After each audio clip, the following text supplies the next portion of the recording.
and gentlemen, I am the one and only DJ Storms! And in just days, live on Bleacher Report, the Hangman will go one-on-one with a United Kingdom sensation in what is sure to be one of the most underrated matches of the year. Also, the Cleaner will go head-to-head with a Japanese sensation from OVW in a first-time ever matchup. And speaking of first-time evers, two teams, a pair of brothers versus another pair of brothers, each from different generations, will go head-to-head in what is said to be the Dream Tag Team match. But before it's time for that Dream Tag Team match, before it is time for that UK sensation and the Hangman's clash, before it is time for Fight for the Fallen, it's time for the rundown! Thank you guys so much for tuning in to yet another video right here on YouTube.com. As of course, you already know who I am, Mr. Controversy, and the operator of the best damn Twitter handle known to mankind. This is the official rundown for All Elite Wrestling's Fight for the Fallen, which is streaming live on Bleacher Report with the buy-in pre-show starting at 7:30 p.m. Eastern Time. And my oh my, yes, you are not dreaming. Don't worry, I am wearing a hat. I know, it's a rarity, but, you know, why not? Why not rock a DC snapback? Why not? You gotta switch it up every once in a while, people. Anyway, let's talk about Fight for the Fallen. There are 7 matches so far confirmed, and we do have an interview with Chris Jericho as well. I'm actually going to start off by talking about the interview with Chris Jericho. I'm not really sure where it's going to lead to, but I'm assuming that it's going to have something to do with Adam Page. I'm assuming we're going to get an Adam Page and Chris Jericho face-off, but we'll see how that plays out. Also, there are a couple more individuals being advertised for Fight for the Fallen, specifically Bea Priestley and Britt Baker. However, no match has been confirmed. If there is to be a match confirmed, I'm assuming we should get Bea Priestley versus Britt Baker, and if we do, I say that's going to be a pretty damn good match. But so far it has not been confirmed. I have not heard anything, but I will keep you guys updated. Obviously, you will see my updates on social media. But anyway, let's talk about the confirmed card. We got 7 matches. 2 are on the buy-in pre-show. So, first match on the buy-in pre-show consists of the Librarian Peter Avalon versus Sonny Kiss. This is a huge no from me. Truthfully, you know, I already told you about the Librarians, and I already did my little rant on the Librarians during the Rewind for Fyter Fest just a few weeks ago. The Librarians are channel-changing garbage. The Librarians are completely irrelevant, and I told you, if AEW keeps this up, then the Librarians are going to get go-away heat, and I thoroughly believe that it's going to happen. If the Librarians continue to be showcased on TV in this type of role, whether it's on the pre-show or the main show or any show at all, if the Librarians continue to be showcased on TV, they are going to get go-away heat, and they are going to be a huge down point to every show that they are put on. Sonny Kiss, listen. The guy's very fluid in the ring. I've seen what the guy can do. The guy is very agile. The guy can work. The guy can work. I know the guy can work. You know the guy can work. But the character and persona that he portrays, I just can't get behind. I'm sorry. This is just my personal opinion on the entire matter. The character that Sonny Kiss portrays is just not enjoyable in my eyes. The flamboyancy doesn't come off as cool. The flamboyancy comes off as very annoying in my eyes. Like, when I see Sonny Kiss, his flamboyancy doesn't make me want to get behind him. His flamboyancy legitimately makes me want to punch him in the face. The character that he portrays just makes me very uncomfortable. That's my opinion on the matter. I want to get behind Sonny Kiss because I know he's a great wrestler, but the character that he portrays just isn't going to work out. I really don't see him going very far in AEW unless he gets serious. If he portrays more of a serious character, a more determined character, and doesn't have all these flashy, idiotic moves, then maybe I'll get behind him. Maybe I can gravitate towards him just a little bit more. But right now, Sonny Kiss just isn't my cup of tea. I know what the guy can do. The guy's very fluid in the ring. The guy can work. The character I believe is going to be his downfall.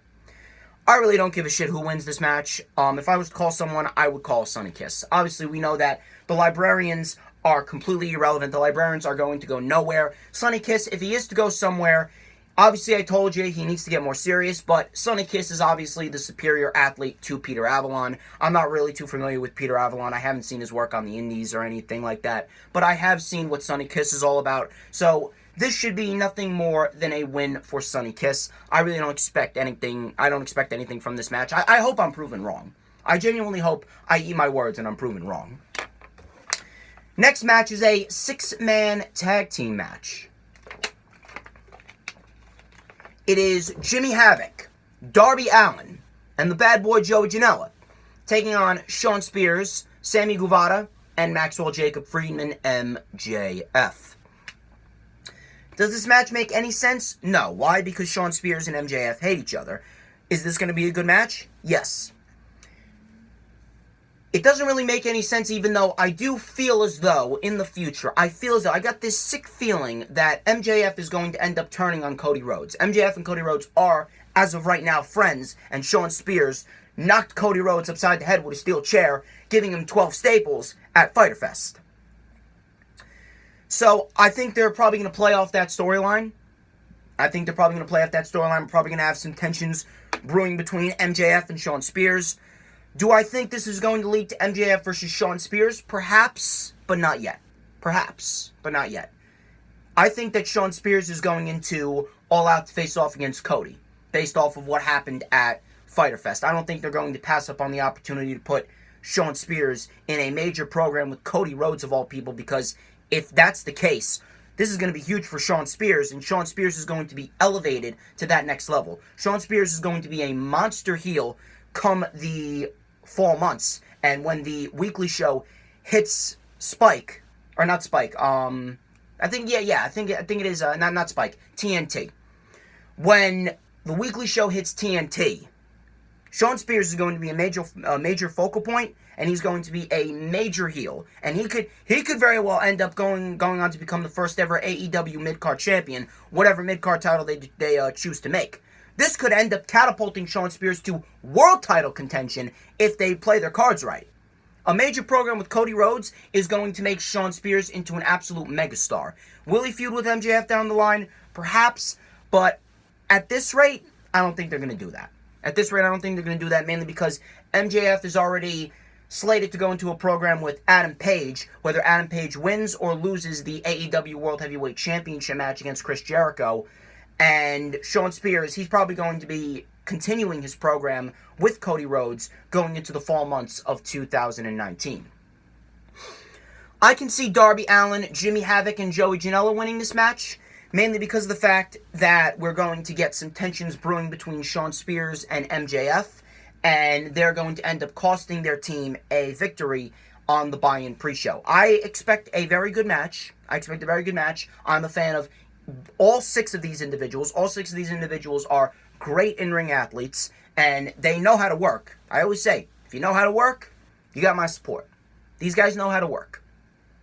So I expect Darby Allin, Jimmy Havoc, and Joey Janela to get the victory due to the tensions brewing between Shawn Spears and MJF. And that would conclude the buy-in. The main show, the match that I believe is going to kick off the main show, could very well be Adam Page versus Kip Sabian.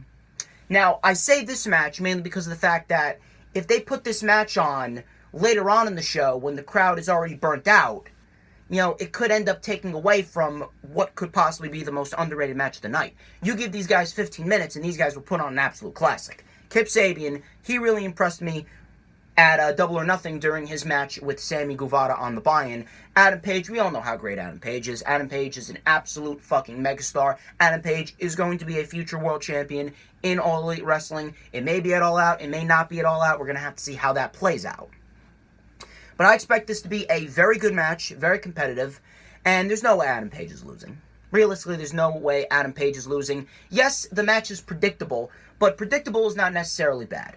And I expect these two to put on a very good match. This is going to be a great showcase for Adam Page. It's going to be a great showcase for Kip Sabian, seeing what Kip Sabian can do against a main event level talent like Adam Page. This would be a good test for Adam Page to see what he can do against a guy like Kip Sabian. I do like seeing a clash of styles, so to speak.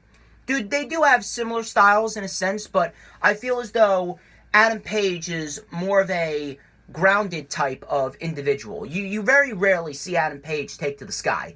Meanwhile, Kip Sabian is built on that high-flying aspect. That's just the way that I see it. But I expect this to be a very good match, and I expect Adam Page to walk out with the victory. This is the match that I'm most excited about. Now, this is probably just because of my personal bias towards SCU, but you know how it is with SCU.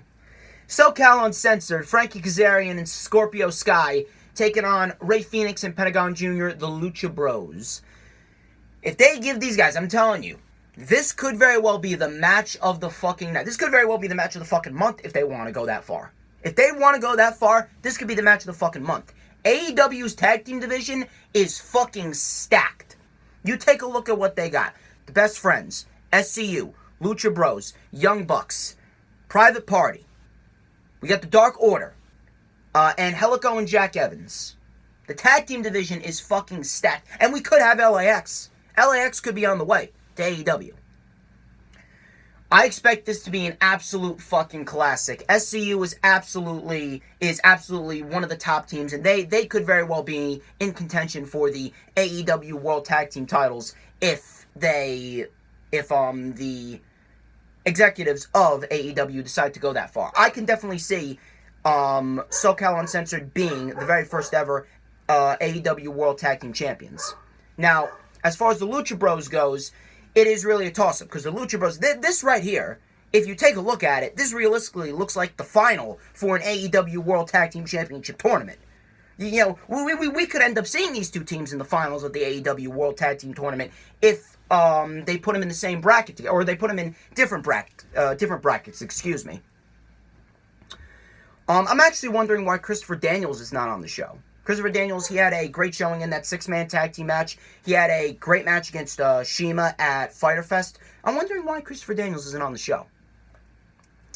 But regardless, I expect this to be an absolute classic. And if I'm calling a winner here, it really is a toss-up if you think about it, but I think they're going to give it to the Lucha Bros, mainly because of the fact that the Lucha Bros have not won a match in AEW yet. They lost at Double or Nothing. They lost at Fyter Fest. I think it's time to give the Lucha Bros a victory here. I think it's time to give the Lucha Bros a victory, and I think it's time to start building up the Lucha Bros and giving them a little bit more credibility before we get to the AEW World Tag Team Tournament.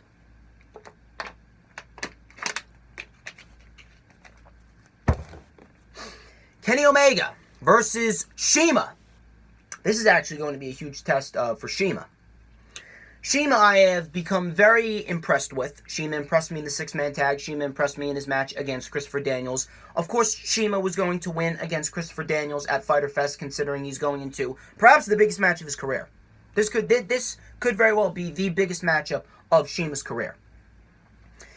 Based on what's going on, and the fact that Kenny Omega is going into a huge matchup with Jon Moxley at All Out, there's no doubt in my mind that Kenny Omega is going to win this. Kenny Omega, he won the six-man tag at Fyter Fest, and he continued his storyline with Jon Moxley.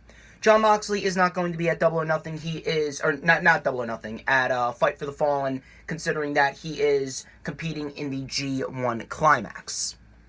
But at this rate, Kenny Omega needs to look as strong as possible going into his matchup with Jon Moxley at All Out, and I truthfully think that Kenny Omega is going to beat Jon Moxley at All Out. Kenny Omega could be next in line to challenge for the AEW World Heavyweight Championship, depending on who that may be against, whether it's against Jericho or whether it's against Page. I expect a great match from these two. If they want to give these two 20 minutes, I think that these two could very well go 20-plus minutes, and these guys could put on an absolute barn burner based on the card itself, the main card itself. You take a look at the main card, and there's like 3 or 4 matches that could end up stealing the fucking show. 3 or 4 matches could end up being the match of the night. This is one of them. But I expect Kenny Omega to come out victorious. Chima, obviously, he's going to look great in defeat. Chima has always looked great, whether it's in defeat at Double or Nothing or whether it was in victory at Fyter Fest. Chima is a phenomenal athlete, and he has proved that age is just a number. And I think he's going to put on a barn burner with Kenny Omega. And I expect Kenny Omega to come out victorious. Brandi Rhodes versus Allie. Now, a lot of people kind of were left with a sour taste in their mouths, mainly due to the fact that Allie and Leva Bates at Fyter Fest buy-in was pretty much a nothing match. It was a terrible match. They didn't mesh well together. Allie's not a bad wrestler. Allie's not a bad wrestler. I feel as though she just needs to be paired with the correct women. Brandi Rhodes, I have not seen Brandi Rhodes compete in a match yet. I have not had the opportunity to see Brandi Rhodes compete in a full-blown match. I've seen bits and pieces. From what I've seen, she's okay. And she did have a brutal spear to Dustin Rhodes back at Double or Nothing. So you can imagine that Brandi Rhodes is going to bring all the intensity that she could possibly bring to the table when we have Fight for the Fallen. Based on this card, I will say that Fight for the Fallen is actually looking a lot better than Fyter Fest. Realistically, even if it is kind of a throwaway show. But I expect this to be a very good match, and based on what is going on, I'm actually going to make a bold prediction here. Originally, I was going to say Brandi Rhodes, but I'm actually going to make a bold prediction here. I'm going to go with Allie. Specifically, mainly because of the fact that this is Brandi Rhodes' first matchup in AEW. And Brandi Rhodes really hasn't been made into too much of a focal point. They've mainly been focusing on women like Riho and Britt Baker and Kylie Ray and Nyla Rose. You know, Brandi Rhodes is kind of a behind-the-scenes chick. I don't really think that Brandi Rhodes is going to factor into anything major as far as the AEW Women's Championship goes, which they are revealing it all out. If they are going to do a Women's Championship tournament, I really don't see Brandi Rhodes factoring into a Women's Championship tournament, nor should she. But as far as this match goes, I'm going with a bold prediction, and I'm going to go with Allie here. I think that Allie is going to be put in a Women's Championship tournament, and she could end up coming down to the semifinals, but I don't think she's going to make the finals. I think as far as the finals for an AEW Women's Championship tournament goes, I think it's going to come down to Kylie Ray and Britt Baker. Because those two women right now are the two best women's athletes in the women's division that they have. So obviously, when you're talking about the Women's Championship, you only put your best foot forward. So I think that they are going to only put their best athletes in the title picture, whenever that may be. I'm not sure if they're going to start the women's tournament at All Out. I'm not sure that if they're going to wait until they go live on TNT with Wednesday Night Dynamite to start the women's tournament. But regardless, by the end of it, I think that it's going to be Britt Baker and Kylie Ray.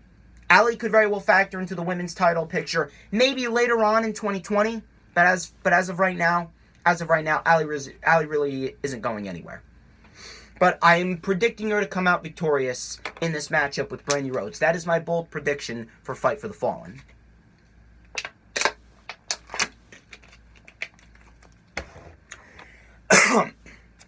Now, the match that I believe is going to be the main event, and the match that should main event, is the Young Bucks versus Cody and Dustin, the Rhodes brothers. You know, this is actually the dream match that I never thought I needed, to be quite honest with you. I am actually very much looking forward to this match. This match could end up stealing the entire weekend if they want to go that far. A lot of these matches could end up stealing the entire weekend. With the shows that AEW has presented, you know that they are going to go with the best possible match to main event the show, just like they did for Fyter Fest with Jon Moxley and Joe Janela. That match was fucking brutal and fucking spectacular, all in one. It was a spectacular match, and it was a fucking brutal match. You know that they are going to go all out with this match. This could be the first time and the last time that these two teams step into the ring together. So you know that these two are going to absolutely bring everything to the table that they have. I think that this is going to be an absolute classic tag team match. You know, it's a tough choice. It's a tough choice for me to tell you which match I think is going to be better. Is it going to be SoCal Uncensored versus the Lucha Bros that are going to be better? Or is it going to be the Rhodes Brothers versus the Young Bucks? I feel as though SoCal Uncensored and the Lucha Bros will have the better wrestling, but the Young Bucks and the Rhodes Brothers might have the better storytelling. And as far as this match goes, I can definitely see Shawn Spears getting involved. I can definitely see Shawn Spears costing Cody and Dustin, and I can definitely see them announcing Shawn Spears versus Cody Rhodes on the first episode of Road to All Out. Obviously, we got the interview with Shawn Spears and JR, so Shawn Spears could end up revealing his intentions on why he attacked Cody Rhodes, and he could end up challenging Cody Rhodes to a match at All Out, which I think is possibly the best route at this rate. As far as the Young Bucks goes, well, it is a toss-up with the Young Bucks. It's a bit of a toss-up with the Young Bucks. You could have the Young Bucks go up against the Best Friends, which would be the most logical choice, and they could end up fighting for a first-round bye for the AEW World Tag Team Championship Tournament. But, I don't know. Would that be too predictable? Would that be kind of pushing the Young Bucks to a point where it's almost over pushing? I don't know. I don't know. The Young Bucks, it really is a toss-up, because realistically, you would think that the Young Bucks would be the best choice to become AEW World Tag Team Champions, but by the end of it, it may seem too predictable. It may seem too predictable. I'm not sure if the Young Bucks are going to go on to face the Best Friends. They could very well go on to face the Best Friends. I really don't see who they're going to get to face off against the Best Friends at All Out yet for the first round bye, because the Best Friends, they earned themselves this opportunity by defeating SoCal Uncensored and Private Party. I don't really think that they're going to make the match between SoCal Uncensored and the Lucha Bros the qualifying match, mainly because of the fact that SoCal Uncensored already lost, and it wouldn't really make much sense to give SoCal Uncensored another opportunity, especially after they said that wins and losses are going to matter. We have more questions than answers right now as where they're going to go as far as their championship title pictures go, but with AEW, I feel as though that's a good thing. I feel as though the unpredictability factor here is a good thing, and especially the unpredictability factor with the Rhodes Brothers versus the Young Bucks. You don't know if this is going to be a number one contenders match. You don't know if Shawn Spears is going to get involved. You don't know what's going to happen. You don't know if MJF could very well get involved and cost Cody. Although I really wouldn't think it would make too much sense now because it's a bit early. And MJF is still in a program with Adam Page. MJF could very well get involved in the match with Adam Page and Kip Sabian. But if I'm going to call a winner here, I expect the Young Bucks to walk out victorious. I think it's going to be an absolute classic. And the Young Bucks could very well end up going on to face off against the Best Friends at All Out to compete for a first-round bye in the AEW World Tag Team Championship Tournament. Ladies and gentlemen, that wraps up this edition of The Rundown. I would like to thank each and every single one of you who tuned into this video. Do not forget to follow me on Instagram at @TheDJStorms. Follow me on Twitter at ManOfInfamy. I want you to comment down below which matches are you most interested in for Fight for the Fallen, and what are your predictions for Fight for the Fallen. I also want you to hit that subscribe button. We are less than 50 subscribers away from 1,300. Let's see if we can get to 1,300 by the end of July. I also want you to hit that notifications bell with a huge coup de grace. That way you will know whenever I pop up on YouTube, because whenever I pop up on YouTube, it is the best time to be on YouTube. I got a busy week ahead of me. Tomorrow is the Lightning Flash update where I got a lot of news on Sasha Banks' possible return. I also got news on why Sasha and Bayley lost the women's tag team titles, and I got a huge rant on that report as well. And I have speculation on a possible dream match happening at the next Saudi Arabian show. You are not going to want to miss that. Also, tomorrow afternoon at 4 p.m. Eastern Time, I am joining Mr. Earl Cole on Wrestling Express Facebook page. Facebook Live on the Wrestling Express page. We are going live, and we are going to do an exclusive preview and prediction show for Extreme Rules. And then, on Saturday, it is the rundown, my personal rundown for Extreme Rules. So if you missed the preview and prediction show with me and Earl Cole, you will have the exclusive rundown with just me going over my predictions and where I feel that all the matches at Extreme Rules are going to lead to. And then, of course, on Sunday, I have the official rewind for Fight for the Fallen. I'm going to do my very best to get that up before I leave because I am going to Philly. Yes, I will be in Philadelphia for Extreme Rules pay-per-view. So if you want to come up to me, you want to say hi, you want to take a picture, you want to be on my vlog, you want to be on the channel for a personal fan interview, I'm down for it. I'm down for it. Come on, say hi. Let's do a fan interview. Let's collaborate. I'll be wearing my DJ Storm shirt, the black and red, the classic black and red. I'll have sunglasses. I'll have a WWE Championship fanny pack. I will be there, and Extreme Rules is going to get a dash of controversy. On Monday, I will have the rewind for Extreme Rules, including all of my thoughts on the pay-per-view. On Tuesday is my 2-year anniversary. That's right. We are celebrating 2 years of DJ Storms as Tyson Arnold and Brie. They will join me, the first ever Storm Stream, the 16th Storm Stream with 2 guests, Tyson Arnold and Brie, and there are no topics. It is a free-for-all. You guys can ask me any questions. You can ask Tyson any questions. You can ask Brie any questions. We're going to chill for 2 hours, and we're going to have a celebration for my 2-year anniversary. And then on Wednesday, I have my Extreme Rules 2019 weekend. It is going to be the vlog, my reactions on all the matches at Extreme Rules. I will have exclusive content from my seat inside the Wells Fargo Center. You are not going to want to miss that. July 19th is the 3rd Thunderscope live stream where Thunder, my personal drummer, will be playing Strutter by Kiss. That is at 6 p.m. Eastern Time on Friday, July 19th. And then next Friday, July 26th, is going to be the 4th Thunderscope live stream where my personal drummer, JV Thunder, will be playing Black Diamond by Kiss. So we got 2 back-to-back Thunderscope live streams in the same week. You are not going to want to miss that. And then finally, my final announcement. August 31st, 2019. Pub 46 in Clifton, New Jersey. Starting at 7 p.m. Eastern Time, Wrestling Express will host a meetup for All Out. I'm going to be there. Tommy McGrogan's going to be there. Glenn Davidson's going to be there. All the members of Wrestling Express are going to be there. Come on, hang, have a drink, have some food. Let's watch All Out. You can come and collaborate with me. You can take a picture with me. You can watch me cut a promo on the Facebook live stream when Tom McGrogan does his normal Facebook live stream. It is going to be an absolute fucking barn burner of a time. And anyway, I'm DJ Storms, and this has been The Rundown. I will catch you guys tomorrow for the Lightning Flash update.